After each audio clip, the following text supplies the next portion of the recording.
Belajar rajin-rajin, jangan putus asa.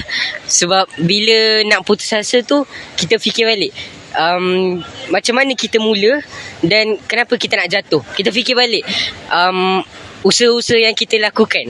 Saya mengajar tu, janganlah tidur. Kalau saya bekerja tu, siapkanlah. Dalam hidup ni, nak berjaya kena ada dua perkara. Hablum minallah dan hablum minan nas. Kalau kita ada dua ni, confirm kita akan berjaya. Janganlah isap benda-benda yang bukan-bukan macam vape ke, rokok ke, pot ke kan.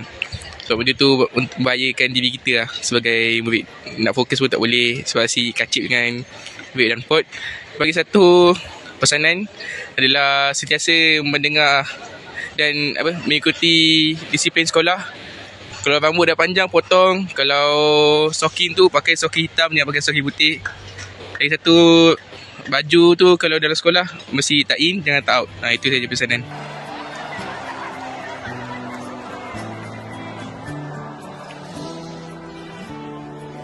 Dan seterusnya dijemput